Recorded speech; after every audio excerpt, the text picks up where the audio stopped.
Pozdrav svima, danas je 26.5.2016. i prošlo je 29 tjedana na Rokutanu.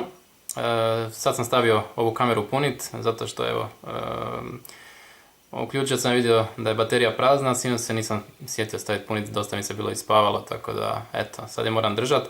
Nadam se da će slika biti ipak dobra. Jako je vruće danas, probudila me baš ova vrućina, sunčano je, nebo je plavo, nema ni oblačka. Nije baš idealan dan za šetnju za mene, ali za onoga ko nije na Rokutanu, dan je savršen. Dakle, novosti su da, znam da sam na onom prošlom videu rekao da ću možda povisiti za jednu desetku na 60 mg, no razmišljao sam na ovaj način, na 50 mi je zaista dobro i ovaj tjedan, to sam htio reći u nastavku, se osjećam zaista psihički najbolje do sada.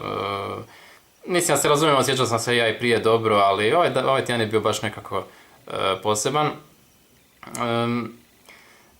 Sa fizičke strane, odnosno strane sušenja lica je nešto loše, no o tome ću za koji trenutak.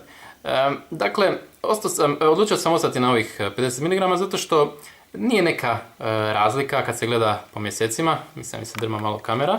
Stavio sam i ovu zavjesu preko nje, jer inače da maknem zavjesu bi sunce udaralo direktno u nju.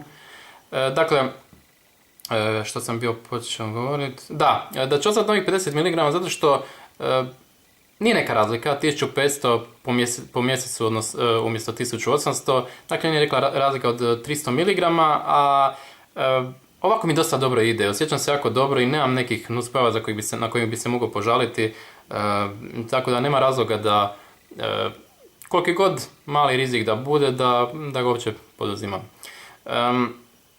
Možemo izumirati, čini mi se da mi je lice zapravo i najbolje do sada. Zoomirat ćemo najprije usnice.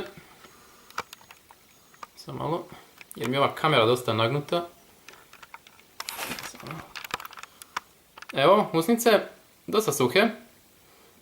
Ovdje za strane pucaju. I to je baš najosjetljivije područje, zato što to dosta peče. I pogotovo kad se jede, pogotovo salata ili nešto sa octom začinjeno, nije baš ugodan osjećaj. Tako da, vidite, usnice su dosta suhe. Brada i ovaj dio ovdje je u redu.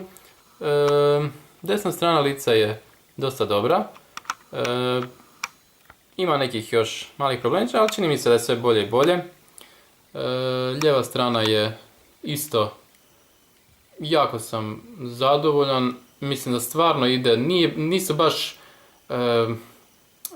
nisu baš rezultati brzi i drastični, ali polako se uočavaju te razlike, što mi se jako sviđa.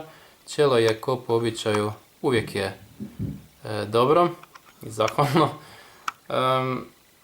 Nos i, da sam već rekao, brada, ok. I ovo je kako mi je nestabilno ovo držat. Evo ga ovako, onda neće.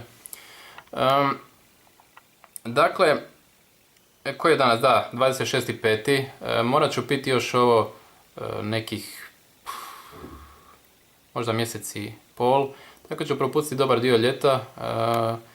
No šta da se radi? Šta se mora, nije teško što se kaže. Dakle, dosta ljudi mi se javilo na Facebook zbog onog komentara što sam pustio ime i prezime i sliku jednom dečku koji me pitao.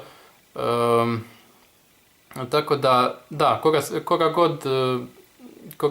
koga god interesira nešto u vezi bilo čega, može me pitati, naravno na Faceu ili na YouTubeu, kako god hoće. Dakle, Mario Vuković, slika je sa konjem, sjećam se da sam išao brati šparoge taj dan sa bratićem. Slika je sa konjem, zelena pozadina, tako da eto, možete me dodati i pitati što god hoćete, a ja ću se potruditi da pomognem koliko mogu. Tako da, eto, to bi bilo to i pozdravljam vas do idućeg tjedna.